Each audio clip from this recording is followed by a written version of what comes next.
J'aimerais vraiment remercier le jury des Arts et la Ville au nom de la Ville de Québec pour nous avoir octroyé ce prix-là qui est vraiment significatif pour l'aménagement de l'allée commémorative des pompiers.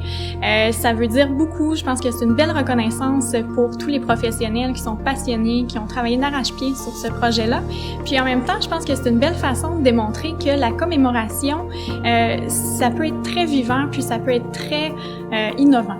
En 2015, la Ville souhaitait réménager ce grand boulevard urbain datant du fin du 19e siècle et offrir un nouveau lieu dédié aux pompiers morts en service.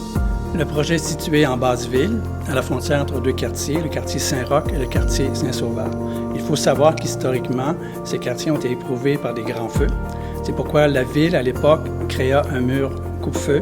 Le concept reprend l'évocation de ce mur coupe-feu en créant une succession de 14 stèles où est inscrit le nom des pompiers morts en service. La partie supérieure, en vert, elle, supporte l'interprétation qui fait référence à des images historiques des feux de Québec et des textes.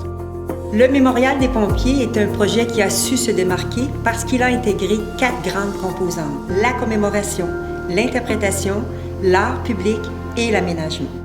Madame Hubert a imaginé des personnages fictifs comme un journaliste, un badaud, une rescapée, pour nous raconter à sa façon et de manière bien sentie l'histoire des grands incendies à travers les siècles de la Ville de Québec.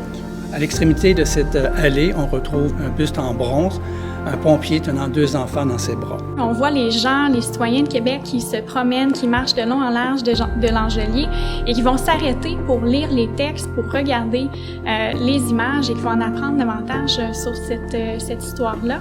Puis une fois par année, les pompiers se réunissent pour commémorer leurs prédécesseurs qui sont décédés dans des incendies au cours des dernières décennies à Québec. Puis pour moi, ce moment-là, c'est le plus touchant.